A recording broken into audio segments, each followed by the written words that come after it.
정의당 노회찬 원내대표 나오셨습니다. 안녕하십니까? 네, 안녕하십니까? 자, 자유한국당 이제 원내대표시니까, 예, 자유한국당 김성태 3선인데 원내대표가 당선됐습니다. 네. 논평 한마디 해주셔야죠. 같은 원내대표로서. 네. 제가 김성태 의원한테 당선되기 전에, 예. 제가 표는 없지만 마음으로 한 표 드리겠다고 이렇게 얘기를 했습니다. 네, 속이 없는 말을 하셨군요. 예. 예, 원래 이제 김성태 원내대표는 한국노총 출신이에요. 네, 그래서 오랫동안 이제 노동자를 대변해온 역할을 해왔는데, 초심으로 돌아가기를 간절히 바라고요. 초심으로 돌아가기를. 그리고 또 원래 좀 정의파예요. 예. 예. 정의파인데, 물론 이제 정의를 찾기 힘든 당이긴 하지만은, 이 정의의 편에 서서 문제를 풀도록 예. 기원합니다. 자, 일단 축하 말씀 해주셨고, 실제로는 막 싸우겠죠. 예. 어느 것 하나, 뭐랄까, 같은 편에 설, 일이 없을 것 같은 어떤 두 정당의 원내대표. 근데 이제, 노동운동을 하셨기 때문에, 네. 예. 그때도 좀 아셨습니까? 저는 굉장히 오래전부터 알았어요. 20년 전부터 알았어요. 그렇군요. 예. 예. 그래서 막 말하기 힘드시겠군요. 예, 뉴스 공장에서 배출한 3호, 예, 대표입니다. 뉴스 공장이 고정 코너 하셨던, 그러다가 대표 되셨던 분들 중에 끝이 좋은 분이 아직 없는데. 자, 김성태 의원님 내일 나오실지 모르니까 그 얘기는 그때 하기라고. 지난주 이제 본격 불거지긴 했는데, 예. 지난주 수요일 코너 이후에 불거진 일이기 때문에, 네. 국민의당에서 이제 박주원 사태가 벌어졌어요. 예. 네. 사실은 한 10년 전쯤의 일인데, 박주원 최고위원이, DJ 비자금 의혹을 이제 제기했던, 그건 좀 뭐랍니까. 벌금 맞았죠? 주승영 의원이 벌금을 허위 사실이었다고. 예. 그렇게 판정이 맞았는데. 났죠. 예. 결론이 났는데 그때 실제 자료를 준 사람이 국민의당 현재 최고위원이다. 그래서 사실은 국민의당 내부에서 난리가 났잖아요. 네. 이 사건의 효과를 두고 한쪽에서는 이제 통합 드라이브에 제동이 걸릴 것이다라고 해석하기도 하고 한쪽에서는 이제는 뭐 이렇게까지 됐으면 친한파의 속성이 저러하니 이제 사실상 호남계는 결별 기정사실화하는 거 아니겠냐. 이렇게 양쪽으로 해석이 갈리는데 어떻게 보십니까? 예, 일단은 주장들이 서로 엇갈리고는 있지만은 시간이 지나면서 주승영 의원 전 의원이 한 얘기가 예. 사실로 좀 확인되는. 최근의 인터뷰는 또 박주원 최고는 전혀 그런 적이 없다고 했다가 최근의 인터뷰는 설사 그런 말을 했다 하더라도 이렇게 바뀌었어요. 예, 그래서 여러 가지로 좀 주장이 흔들리고 있어요. 예. 사실관계가 흔들리고 있기 때문에 어느 게 사실인지는 거의 이제 짐작이 되고 있는 상황이라고 보여지고, 그럼 그런 사람이 어떻게 최고위원을 애초에 어떻게 거기 들어갔는지부터. 했는가. 네. 이제 그런 게 이제 문제가 사실 제기되는 거고, 좀 친한 진영의 어떤, 신뢰성이라거나 이런 것들이 좀 흠집이 간 건 사실이죠. 인적 구성도 이거 친이게 아니냐 뭐 이런 비판도 있고요. 예. 네. 그래서 바른정당하고 합치려고 하는 거 아니냐 뭐 이런 얘기도 있긴 합니다만 어떻게 전망하십니까? 그래서 결국은 통합하겠다고 계속 갈 거다. 이 사태가 통합이든 또 그 반대든 결정적 영향을 주지는 않을 것이고요. 흠집 내기 정도는로 끝날 거는 같은데, 제가 볼 때는 통합 드라이브는 계속 걸 것 같고요. 예. 결국에 사실 이번에 대표가 되면 지지율이 오를 거라고 얘기했지만 지지율이 전혀 오르지 않고. 떨어졌죠, 오히려. 예. 광주 같은 데서도 오히려 정의당보다도 더 예. 이렇게 뒤로 빠지는. 자유한국당보다 더 떨어진 경우도 있습니다. 상황이죠. 예. 이제 그런 상황에서 지방선거를 돌파하지 못하면은 거의 막이 내려질 수 있다라고 그런 위기감이 지금 국민의당 주류나 또는 바른당에도 예. 그런 위기감이 있는 게 아니냐. 그렇다면은 그런 걸 돌파하기 위해서 이제 통합. 근데 통합이 여러 가지로 이제 통합을 하기 위해서 이뤄야 될 것들이 이제 많기 때문에 선거연대 정도 선거연대까지는 갈 수 있지 않겠는가. 그리고 선거연대를 가게 되면은 서울이나 경기 또는 몇 개 지역에서 나름대로 이렇게 호각세를 갖다가 만들어낼 수도 있다고 보입니다. 통합까지는 안 갈 거라고 보십니까? 그러니까 지방선거 전에? 통합 갈 수도 있죠. 근데 통합을 간다는 얘기는 뭔가 하면은 이제 선거를 앞두고 그 들어온 만큼 나가는 쪽이 꽤 있을 수도 있다라고 보여지는 거죠. 지금 39석인데 예. 39석인데 13석이 이제 비례대표고 26석이 지역구 의원인데 국민의당 같은 경우에 26석 중에서 호남이 23석이거든요. 네. 나머지가 3석밖에 안 돼요. 예.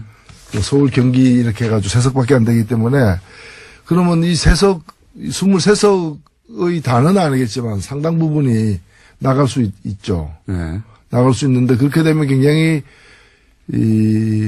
얻는 것이 더 클지, 잃는 것이 더 클지가 좀 애매한 상황이 되기 때문에. 근데 오히려 그렇게 이렇게 떨어져 나가도 상관없다고 하는 쪽인 것 같아요. 이제 통합 드라이브 쪽은. 네, 통합하면 호남에서도 지지율이 오른다라고 주장하는데 그거는 온전한 통합일 경우에 그런 것이고 그렇게 나뉘어지게 되면 얘기가 좀 달라지는 것이죠. 그런데 이제 중장기적으로 볼 때는 그게 낫다고 판단한 것 같습니다. 통합을 주장하는. 지금 그걸 포기하더라도 네. 통합에서 가는 방향 그게 이제 중도 보수 진영에서 전체 범보수를 갖다 아우르겠다라는 이제 그런 장기적 구상이 있는 것 같아요. 보수의 적자, 새로운 보수의 적자가 나타났다. 이 프레임으로 안철수 대표가 그 자리를 쓸 수 있겠다고 생각한 것 같습니다. 그래서 자유한국당에서도 떨어져 나오고 해가지고. 그런 구상이 없다면 그냥 단순히 지방선거만을 위해서 이렇게 하는 건 말이 안 되니까요. 그렇죠. 지방선거는 그 시작일 따름인 거죠. 그래서 통합 드라이브는 계속 갈 것 같고, 과연 합의 이혼을 하느냐 안 하느냐, 예. 그건 저희가 박지원, 가장 속사정을 박지원 대표에게 묻기로 하고요. 문재인 케어에 대해서 또 대한의사협회에서 집회를 가졌습니다. 이건 정의당 입장하고는 또 정반대죠. 예. 예, 일단 문재인 케어의 핵심은 뭔가면은 이제 보장성을 갖다가 더 높이겠다는 겁니다. 그러니까 건강보험제도는 우리나라에서 실시되고 있는 이 복지제도 중에서 가장 효과가 있는 이 재분배 기능이 가장 이렇게 실현되고 있는 것으로 다들 인정하고 있는 제도입니다.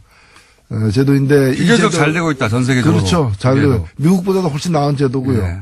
미국의 그 오바마 케어라고 있지 않습니까? 그걸 성사시키고 난 다음에 미셸 오바마 부인이 그 방송에 나와가지고 자기 남편 자랑을 한창 하다가 그래도 우리는 한국한테 멀었다 하면서 한국 제도에서 판타스틱 환상적이다 이렇게까지 얘기했던 부분인데 그러나 보장성이 한 63% 정도밖에 안 돼요. 이것도 유럽에 비하면 또 한참 처집니다. 그렇죠. 그래서 이걸 갖다가 장기적으로는 한 80% 이번에 한 70%까지는 올리겠다라는 게 문재인 케어의 핵심인데 이것은 사실 의사들도 반대할 일은 아니에요. 다만 지금 의사들 입장에서는 뭔가 하면은 이 보장이 되고 있는 그 의료 수가가 자기들이 이제 너무 낮게 매겨져 있다는 불만이 있기 때문에 수입이 준다는 거죠 한마디로. 그래서 수입을 갖다가 비급여 의료보험이 적용되지 않는 종목에서 수입을 많이 올렸어요. 근데 이거는 굉장히 부당한 거예요. 올리면서 이게 또 보면 수가가 비급여 수가가 또 다 달라요. 그리고 이걸 공개를 안 하고 있어요. 맞습니다. 이거 공개 안 하는 바람에 실손보험료를 갖다 또 많은 분들이 많이 내고 있는 거거든요. 그래서 여러 가지 문제가 많기 때문에 비급여가 줄어드는 것은 정당한 일이에요. 정당한 일인데 비급여 줄어들면 이른바 이 잡수입이 줄어든다는 식으로 그래서 그러려면은 급여 항목에서 적정 수가를 보장해 줘야 달라. 그 얘기고 그 얘기는 나름대로는 그 할 수 있는 요구라고 저는 생각이 됩니다. 그러니까 생존권 차원에서 주장할 수 있죠. 그래서 어찌 보면은 문재인 케어가 실시되면서 의사들의 반발은 예상된 것이고 의사들하고 이제 그 보건당국이 그러면 적정 수가가 어딘가, 그 수가 재조정에 들어가야 되는 상황이고 들어가기에 앞서서 한번 이제 요구를 강력하게 휴일날 광화문에 모여서 한번 펼친 거죠. 이게 비싼 검사나 이런 것도 싸게 해주겠다. 정부의 얘기는 이거고요. 그러다 보면 의사들은 우리 수입이 줄어든다 이거예요. 복잡할 게 없습니다 사실은.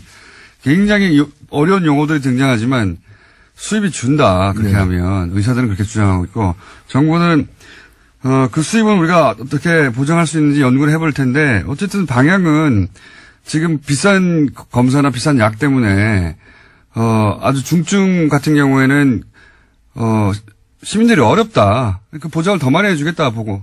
그렇죠. 뭐가 이겁니다. 예. 그리고 아주 장기적으로는 그 보험료도 조금 더 올려야 돼요. 올리면서. 그렇죠. 우리 보장성을 한 80%까지 가려면은 보험료 인상도 불가피하다고 봅니다. 이걸 어려운 얘기, 용어를 통해서 하는데, 결국 그겁니다. 예. 일반 시민들 입장에서는 당연히 정부가 보장성 강화하는 게 좋고요. 의사들은 그렇게 해서 수입이 좀 줄면 이거 어떻게 보전할 거야? 이걸 정부에 묻고 있는 거예요. 예. 어려운 싸움이 아닌데, 굉장히 거대한 명문들이 앞에 서 있어요. 돈 때문입니다. 예. 이유는 정의당 입장에서는 당연히 보장성이 더 강화돼야 한다는 것이고요. 예. 예. 그런 것이고 또 정부 얘기하니 또 해수부가 어제 방해공작 했다. 실제 세월호 특조위 활동을 방해했다. 구체적으로 이런 결론을 내놨죠. 이런 의혹은 굉장히 많이 있었는데. 예, 의혹이 사실로 드러난 것이죠. 드러난 것이고, 정말 이건, 그래도 공권력인데, 예. 아무리 뭐 정권이 달랐다고는 하지만 공권력이 국민을 위해서, 존재하는 기관이 아니라 국민을 억압하는 그런 기관으로서 역할을 했다는 데 대해서는 이거는 앞으로도 이런 일을 재발을 방지하기 위해서 엄정하게 조사를 해서 처벌할 건 처벌해야 된다고 봅니다. 해수부가 사실은 해상사고가 났으면 그 진실을 밝힐 의무와 책임이 있는 부처인데 예. 그걸 방해한 거죠. 당시 박근혜 대통령에게 피해가 갈까 봐. 그것도 청와대의 지시를 받은 그런 정황이 있고 그렇게 해가지고 이제 당한 건 국민이죠. 그중에서도 실제 아이들이 죽고 그 유가족들이 무슨 죄가 있습니까? 유가족들이 가장 큰 상처를 받았던 것이죠. 그러니까요. 예. 무슨 죄가 있습니까? 근데 그거를 정부가 했다는 거예요. 유가족들을 괴롭히고 특조위 활동을 막고 의혹이었는데 이제 최근에 이 흐름은 그 의혹들이 다 사실로 드러나는 국정원 관련해서 그렇고 해수부 관련해서도 그렇고 그 중에 하나입니다. 예. 그리고 또 연결해서 또 하나가 그 정부가 제주의 해군기지 반대 운동을 했던 강정마을. 이거 진짜 오래된 거죠, 이것도. 예. 이명박 정부 시절부터 시작된 건데. 강정마을을 상대로 해서 정부가 34억짜리 구상권 청구 소송을 냈었어요. 오랫동안 괴롭혔죠. 예. 근데 이거는 이제 문재인 정부는 그 청구 소송을 취하하기로 했거든요. 예. 여기 대해서 이제 보수 신문들은, 매체들은 당연히 법치주의 훼손됐다. 불법 시에 면죄부 줬다 비판하고 있습니다. 불법 시에 면죄부를 주고 또 그 불법 시꾼들이 부담해야 될 34억을 탕감해 줌으로써 예. 국민 세금이 들어가게 됐다. 예. 지연된 저는 황당무계한 얘기라고 생각되고요. 예. 그리고 그 구상권이라는 건 그 당시 정부의 일방적 주장이죠. 예. 일방적 주장이고 그런 식으로 따지면은 그 이쪽은 그럼 손해 본 거 없습니까? 그 강정마을에 주민들의 동의 없이 해군기지를 만든다고 하는 과정에서 그 주민들이 받은 피해, 생업이 전폐되다시피 하고 서로 갈등이라거나 재산상 손실이라거나 공동체 파괴됐어요, 완전히. 그럼요. 그거 다 합치면은 그보다 더 큰 금액일 수도 있는 것이고. 거꾸로 저는 정부를 상대로 소송을 해야 한다고. 예, 봅니다. 그렇죠. 그리고 또 하나는 뭔가 하면은 구상권 같은 걸 이제 청구하려면은 예. 사대강 망친 예. 그 이명박 전 대통령 그리고 사대강 사업 좋은 거라고 이렇게 여론을 호도했던 언론사들 예. 이 사람들에게도 구상권 청구해야죠. 요 보수신문들이 다 구상권 대상이 됩니다. 그렇죠. 예. 그렇기 때문에 이건 저는 늦었지만 예. 문재인 정부 들어서서 제대로 문제를 갖다가 지금 과거에 엉킨 문제를 좀 풀어가는 과정이라고 봅니다. 그때 당시는 이제 정부가 하는 일을 주민들이 감히 방해해 앞으로 다시는 그런 일이 없도록 돈으로 괴롭히겠다는 거거든요. 34억을 어떻게 냅니까 주민들이. 말도 안 되는 건데 괴롭히려고 한 거죠. 괴롭히려고. 어찌 보면 우리 저항권이라고 볼 수 있는데 네. 당연히 이제 잘못됐다고 여겨지는 또는 제대로 절차를 밟지 않고 진행되는 일에 대해서 그걸 반발할 수 있는 것이죠. 그걸 이제 막기 위해서 이렇게 돈으로다가 지금 이 똑같은 일이 어디서 벌어지고 있는가 하면은 노동자들의 파업에 대해서 예. 손해배상 청구를 하고 있는 거예요. 이것도 이명박 정부 때부터 이렇게 시작된 맞습니다. 일이거든요. 그리고 예. 유엔 인권위원회에서 그거 그만하라고 하지 말라고 이렇게 계속해서 이제 지적받고 있는 일이거든요.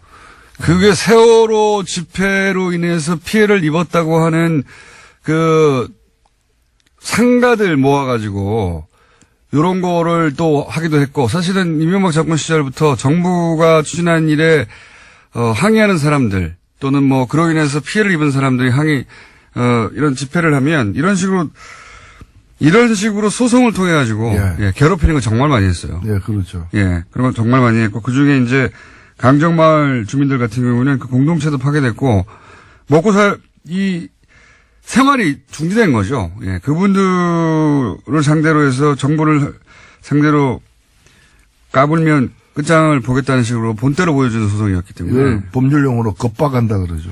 겁박이요? 겁박한다. 과거에는 체류탄 쏴가지고 이제. 그건 못하니까. 시위하는 사람을 물리쳤다면 이제는 이런 이제 손해배상 청구나 구상권 행사 등을 통해가지고 이렇게 겁박하는 거죠. 돈으로 소송하는 건 이명박 정부 시절부터 시작된 하나의 패턴입니다. 예. 그럼 진짜 괴롭거든요. 예. 당하기 시작하면. 그리고 이런 소송은 오래 걸리거든요. 아무리 명분이 주민들에게 있다 하더라도 실제 끌려다녀야 되는 거 아닙니까? 이거 진짜 괴로워요. 소송 당하기 시작하면. 그걸 정부가 멈추려 했다는 것이고요. 예. 자, 국민의당 얘기도 했고, 바른정당 얘기도 좀 했고, 정부 얘기도 했고, 한국당 얘기를 안 했네요? 자유한국당. 예. 제가 오늘이 12월 13일이죠. 예. 바로 1년 전에 어떤 일이 있은 줄 아십니까? 13일이면 탄핵안 통과된 직후인데요. 통과된 직후에 예. 지금은 바른당에 있다가 자유한국당으로 다시 복귀한 네. 김무성 의원이 예. 작년 딱 1년 전 오늘 뭐라고 얘기했는가 하면은 새누리당은 해체하고 재산은 굳고 환수해야 된다 이랬거든요. 예. 그리고 그 당산이 뭐니 다 재벌들 예. 쥐어짜서 받은 돈이니까 그거 다 국고 환수해야 된다고 그랬죠. 예. 예. 그래서 거기 그 당사로 다시 들어왔어요. 저는 1년이 지났지만은 예. 이 말은 정말 정확한 지적이었고 정당한 예. 문제 제기였다고 생각되고 지금 대한민국에 해체돼야 되는데 해체 안 되고 있는 조직이 두 개가 있어요. 두 개가 있습니까? 예, 자유한국당하고 정경련. 아, 정경련. 예, 정경련 여전히 그 50층짜리 건물 유지하면서 버젓이 있다는 걸 우리 국민들이 아마 요즘에 잘 안 나오니까 잘 잊고 그렇죠. 있는. 최순실 사태 초기에 정경련이 너무 깊숙이 관련돼서 정경련 해체 이런 얘기 막 나오지 않았습니까? 나왔죠. 그리고 예. 거의 뭐 해체되어야 마땅한 걸로 국민들이 동의를 사실 얻은 거죠. 예. 지금 그냥 조용히 시간을 보내고 있는데 조용히 그럴 지내군요. 문제가 아니라고 저는 보는 거. 정경련. 그렇군요. 김무성 대표가 그때 다시는 안 볼 것처럼, 정말 많은 얘기를 했고, 그 중에서 그 가장 치명적인 것 중에 하나가 자유한국당 재산 그거 재벌들한테 다 뺏은 거 아니야. 군사정권 시절에. 네. 그런 얘기를 본인 입으로 했어요. 본인 입으로 해가지고, 그리고 실제 그때 당시 JTBC였던 것 같은데, JTBC가 팩트체크 쭉 해가지고, 엄청 많은 돈을 뺏었구나. 하고 재산 목록 쫙 정리했었거든요. 네. 다시 들어갔습니다. 사실은 한국의 보수가 새롭게 태어나려면은 스스로를 해체하는 그 과정을 좀 반드시 거쳐야 된다고 봅니다. 사실 찬스였다고 저는 생각하거든요. 네. 보수정당 지지율이 왜 낮은지 잘 모르는 것 같아요. 그냥 현 정부를 반대하는 것으로 충분히 과거의 보수 세력을 직결시킬 수 있을 거라고 착각하는 것 같은데요. 이 문재인 정부가 지지율이 높은 건 여러 가지 이유도 있지만 보수가 너무 못해요. 현재. 뭔가 예전에 하다못해 천막 당사 같은 퍼포먼스라도 좀 있어야 되는데 아무것도 없이 그냥 이래가지고 이게 찬스를 놓치고 있다고 저는 생각합니다. 보수정당이. 망해 가고 있는 거죠. 근데 지방선거 이후에 지방선거 때 자유한국당이 원하는 만큼의 결과를 못 내면 흔들릴 거 아닙니까? 실제. 그렇죠? 그래서 지방선거를 기점으로 한 정계 대개편, 이런 가능성이 충분히 있지 않을까요? 국민의당이나 바른정당도 그것 때문에 움직이는 것 같고, 지금. 근데 문제는 이제 국회죠. 사실 국회 의석은 이제 다음 선거 때까지는 변함이 없기 때문에. 3년이 남았으니까. 예. 변함이 없기 때문에, 지금도 보면은 야당 지지율 다 합쳐가지고 30%밖에 안 되잖아요. 네. 다 합쳐가지고. 네. 다 합쳐가지고. 근데 이제 실제로 그 국회 내에서 보면은 그 다 합치면은 의석이 50%가 훨씬 넘잖아요. 네. 그래서 이런 상황이 바뀌지 않기 때문에 이것이 가장 큰 문제가 되고 있다. 그래서 국회의 어떤 이 1년 전에 네. 2016년에 이렇게 만들어진 이 그 국회 정치 지형을 어떻게 돌파할 것이냐가 가장 관건이 되는 거죠. 만약에 예를 들어서 뭐 만약입니다만 국민의당이 합의위원을 했어요. 그래서 한 20여석 가까이 떨어졌습니다. 그리고 그 국민의당이 이제 정책 그 공조를 민주당하고 더 긴밀히 한다 하더라도 그럼 어떻게 됩니까? 대결 구도가 자유한국당과 바른정당과 국민의당이 합친 곳이 손을 잡고 한 20여석으로 손을 잡고 그럼 100 그쪽이 더 많네요. 많죠. 예, 네, 그쪽이 더 많네요. 국민의당이 어떻게 쪼개지는가에 따라 다른 문제죠. 네. 그렇군요. 예. 네. 그렇게 합쳐지면은 보수로 분류될 우리나라 정치 기형 기준으로 보수로 분류될 의석수가 더 많습니다. 저는 그래서 지금 집권 여당이 그 문제에 대해서 나름대로의 돌파할 방안을 내놔야 된다고 봅니다. 그거 쉽지 않은 문제인데 어떻게 조언하시겠습니까? 저는 뭐 선거제도 개편이라거나 아하. 또는 개헌안이라거나 그리고 공수처 문제 또 몇 가지 주요한 그 이 핵심적 과제에 대해서 합의안을 만들고 그에 대한 어떤 연대 이게 이른바 그 개혁연대죠. 나라다운 나라를 세우기 위한 개혁연대를 갖다가 광범위하게 구축해서 과반 의석을 갖다 확보하는 것이 굉장히 중요하다고 봅니다. 선거제도 개편 이거 굉장히 중요한 건데 정의당 입장에서는 엄청나게 목말라 하는 거 아닙니까 이게. 그렇죠? 예. 뭐 지금은 정의당만은 사실 아니죠. 뭐 국민의당이나 하여튼 야당 입장에서는 자유한국당만 빼고는 이 선거제도 개편을 원할 것 같아요. 네.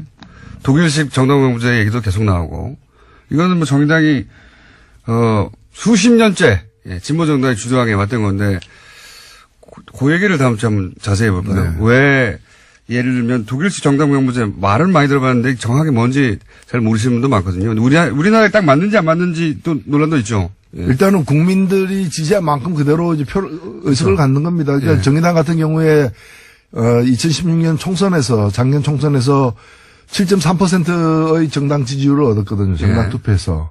그럼 독일 같으면은 7.3% 얻었으면은 의석도 7.3% 갖는 겁니다. 맞습니다. 그러면 300석 중에 7.3%는 22석이 되는 거죠. 엄청나게 큰 거죠. 지금 정의당이 22석이라면은 저는 엄청나게 많은 일을 갖다가 정의당 혼자서 하는 것이 아니라 더민주당하고 같이 한다거나 해가지고 많은 걸 돌파해낼 수 있었다고 사실 생각되거든요.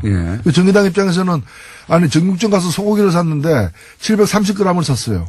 집에 와서 보니까 200g밖에 없는 거예요. 왜 200g인가 하면 정의당이 지금 의석은 6%잖아요. 6석이니까 2%죠. 만일에 국회에서 총리를 뽑는다. 실세 총리를 뽑는다. 그러면 국민들의 7.3%가 정의당에게 자기를 대신해달라고 이렇게 표를 위임했는데 정의당이 국회 내에서 대변할 수 있는 것은 2%밖에 안 된다는 거죠. 5%가 없어져 버렸어요. 그래서 이건 정의당만이 아니라 어떤 정당이든 민심을 얻은 만큼 국민으로부터 지지를 받은 만큼 권력을 행사하는 그런 선거제도로 그것이 독일식이든 영국식이든 무슨 식이든 간에 뭐 영국식은 아닙니다만은 연동형 비례대표제라고도 부르는 그런 선거제도로 바꾸는 것이 일단 공정하다는 거죠. 그게 듣기에도 당연히 합리적인데 우리나라 비교해 보시면 우리는 49.9%를 받아도 50.1% 받은 사람 한 사람은 뽑거든요. 그러니까 49.9%를 지지하는 사람들을 대변하는 의원은 진출을 못하는 겁니다. 그런 거죠. 정의당도 7% 정도를 전국적으로 받는데 7%만큼의 의석수를 못 얻는 거죠. 선거제도 때문에. 어떤 그 지역 정당이 아닌 전국 정당이 있어가지고 모든 선거구에서 나가가지고 다 30%를 받으면 지지율 30%인 정당은 지금 굉장한 거 아닙니까? 두 번째 정당 정도 돼야 되는데 모든 지역구 나가가지고 출마해가지고 30% 받으면 다 떨어지는 거죠. 그렇죠. 한 사람도 당선자가 없는 지역구에서는. 없는. 그래서 이런 이 맹점을 갖다가 좀 바꾸는 선거제도 개편이 무엇보다도 시급하다 이렇게 보입니다. 그걸 다음 주에 자세히 구체적으로 얘기를 좀 해보죠. 네. 왜냐면 이제 개헌 이야기가 나올 때가 됐거든요. 예. 자, 오늘 여기까지 하겠습니다. 지금까지 노회찬 원내대표였습니다. 감사합니다. 네, 감사합니다. 하셨던, 그러다가 대표 되셨던 분들 중에 끝이 좋은 분이 아직 없는데. 자, 김성태 의원님 내일 나오실지 모르니까 그 얘기는 그때 하기라고. 지난주 이제 본격 불거지긴 했는데, 예. 지난주 수요일 코너 이후에 불거진 일이기 때문에. 네. 국민의당에서 이제 박주원 사태가 벌어졌어요. 예. 네, 네. 사실은 한 10년 전쯤의 일인데, 박주원 최고위원이, DJ 비자금 의혹을 이제 제기했던, 그건 좀 뭐랍니까. 벌금 맞았죠? 주승영 의원이 벌금을 허위사실이었다고. 예, 네. 그렇게 판정이 났죠. 예. 결론이 났는데 그때 실제 자료를 준 사람이 국민의당 현재 최고위원이다. 그래서 사실은 국민의당 내부에서 난리가 났잖아요. 네. 이 사건의 효과를 두고 한쪽에서는 이제 통합 드라이브에 제동이 걸릴 것이다라고 해석하기도 하고 한쪽에서는 이제는 뭐 이렇게까지 됐으면 친한파의 속성이 저러하니 이제 사실상 호남계는 결별 기정사실화하는 거 아니겠냐. 이렇게 양쪽으로 해석이 갈리는데 어떻게 보십니까? 예, 일단은 주장들이 서로 엇갈리고는 있지만은 시간이 지나면서 주승영 의원 전 의원이 한 얘기가 예. 사실로 좀 확인되는. 최근의 인터뷰는 또 박주원 최고는 전혀 그런 적이 없다. 지금 포기하더라도 네. 통합에서 가는 방향 그게 이제 중도 보수 진영에서 전체 범보수를 갖다 아우르겠다라는 네. 이제 그런 장기적 구상이 있는 것 같아요. 보수의 적자, 새로운 보수의 적자가 나타났다. 이 프레임으로 안철수 대표가 그 자리를 쓸 수 있겠다고 생각한 것 같습니다. 그래서 자유한국당에서도 떨어져 나오고 해가지고. 그런 구상이 없다면 그냥 단순히 지방선거만을 위해서 이렇게 하는 건 말이 안 되니까요. 그렇죠. 지방선거는 그 시작일 따르는 거죠. 그래서 통합 드라이브는 계속 갈 것 같고, 과연 합의 이혼을 하느냐 안 하느냐, 예. 그건 저희가 박지원, 가장 속사정을 박지원 대표에게 묻기로 하고요. 문재인 케어에 대해서 또 대한의사협회에서 집회를 가졌습니다. 이건 정의당 입장하고는 또 정반대죠. 예. 예, 일단 문재인 케어의 핵심은 뭔가면은 이제 보장성을 갖다가 더 높이겠다는 겁니다. 그러니까 건강보험제도는 우리나라에서 실시되고 있는 이 복지제도 중에서 가장 효과가 있는, 이 재분배 기능이 가장 이렇게 실현되고 있는 것으로 다들 인정하고 있는 제도입니다. 제도인데. 비교적 잘 되고 있다, 전 세계적으로. 그렇죠. 잘 되고. 미국보다도 훨씬 나은 제도고요. 예. 미국의 오바마 케어라고 있지 않습니까? 예. 그걸 성사시키고 난 다음에 미셸 오바마 부인이 방송에 나와가지고 자기 남편 자랑을 한창 하다가 그래도 우리는 한국한테 멀었다 하면서 한국 제도에서 판타스틱 환상적이다 이렇게까지 얘기했던 부분인데 그러나 보장성이 한 여러 가지로 이제 통합을 하기 위해서 이뤄야 될 것들이 이제 많기 때문에 선거연대 정도까지는 갈 수 있지 않겠는가. 그리고 선거연대를 가게 되면은 서울이나 경기 또는 몇 개 지역에서 나름대로 이렇게 호각세를 갖다가 만들어낼 수도 있다고 보입니다. 통합까지는 안 갈 거라고 보십니까? 그냥 지방선거 전에? 통합 갈 수도 있죠. 근데 통합을 간다는 얘기는 뭔가면은 이제 선거를 앞두고 들어올 만큼 나가는 쪽이 꽤 있을 수도 있다라고 보여지는 거죠. 지금 39석인데 39석인데 13석이 이제 비례대표고 26석이 지역구 의원인데 국민의당 같은 경우에 26석 중에서 호남이 23석이거든요. 네. 나머지가 3석밖에 안 돼요. 서울, 경기 이렇게 해가지고 3석밖에 안 되기 때문에 그러면 이 23석의 다는 아니겠지만 상당 부분이 나갈 수 있죠. 나갈 수 있는데 그렇게 되면 굉장히 얻는 것이 더 클지, 잃는 것이 더 클지가 좀 애매한 상황이 되기 때문에. 근데 오히려 그렇게 이렇게 떨어져 나가도 상관없다고 하는 쪽인 것 같아요. 이제 통합 드라이브 쪽은. 네, 통합하면 호남에서도 지지율이 오른다라고 주장하는데 그거는 온전한 통합일 경우에 그런 것이고 그렇게 나뉘어지게 되면 얘기가 좀 달라지는 것이죠. 그런데 이제 중장기적으로 볼 때는 그게 낫다고 판단한 것 같습니다. 통합. 뭘 주장하고 했다고 최근에 인터뷰는 설사 그런 말을 했다 하더라도 이렇게 바뀌었어요. 예, 그래서 여러 가지로 좀 주장이 흔들리고 있어요. 예. 그 사실관계가 이제 흔들리고 있기 때문에 어느 게 사실인지는 거의 이제 짐작이 되고 있는 상황이라고 보여지고 그럼 그런 사람이 어떻게 최고위원을 애초에 어떻게 거기 들어갔는지부터. 했는가. 예. 이제 그런 게 이제 문제가 사실 제기되는 거고 좀 친한 진영의 어떤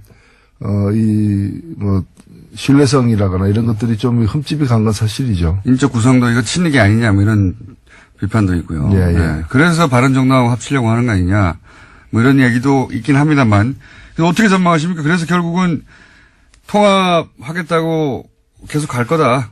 뭐 이 사태가 통합이든 또 그 반대든 결정적 영향을 주지는 않을 것이고요. 흠집 내기 정도는로 끝날 거는 같은데 제가 볼 때는 뭐 통합 드라이브는 계속 걸 것 같고요. 예. 결국에 사실 이번에 그 대표가 되면 지지율 오를 거라고 얘기했지만 지지율이 전혀 오르지 않고 떨어졌죠 오히려. 예, 뭐 광주 같은 데서도 오히려 정의당보다도 더 예. 이렇게 뒤로 빠지는 자유한국당보다 더 떨어진 경우도 있습니다. 상황이죠. 예. 이제 그런 상황에서 지방선거를 돌파하지 못하면은 거의 막이 내려질 수 있다라고 이제 그런 위기감이 지금 국민의당 주류나 또는 바른당에도 예. 그런 위기감이 있는 게 아니냐. 그렇다면은 그런 걸 돌파하기 위해서 이제 통합. 근데 통합이 정의당 노회찬 원내대표 나오셨습니다. 안녕하십니까? 네, 안녕하십니까? 자, 자유한국당 이제 원내대표시니까 예. 자유한국당 김성태 3선인데 원내대표가 당선됐습니다. 네. 논평 한마디 해주셔야죠. 같은 원내대표로서. 네. 제가 그 김성태 의원한테 당선되기 전에 예. 제가 표는 없지만 마음으로 한 표 드리겠다고 이렇게 얘기를 했습니다. 네. 속이 없는 말을 하셨고요. 예. 예, 원래 이제 김성태 원내대표는 한국노총 출신이에요. 네, 그래서 오랫동안 인연이 이제 노동자를 대변해온 역할을 해왔는데 초심으로 돌아가기를 간절히 바라고요. 초심으로 돌아가기를. 그리고 또 원래 좀 정의파예요. 예. 예. 정의파인데 물론 이제 정의를 찾기 힘든 당이긴 하지만은 좀 이 정의의 편에 서서 문제를 풀도록 예. 기원합니다. 자, 일단 축하 말씀 해주셨고, 실제로는 막 싸우겠죠. 예. 어느 것 하나, 같은 편에 설, 일이 없을 것 같은 어떤 두 정당의 원내대표. 근데 이제, 노동운동을 하셨기 때문에, 네. 예. 그때도 좀 아셨습니까? 저는 굉장히 오래전부터 알았어요. 20년 전부터 알았어요. 그렇군요. 예. 그래서 막 말하기 힘드시겠군요. 예, 뉴스 공장에서 배출한 3호, 예, 대표입니다. 그, 뉴스 공장이 고정 코너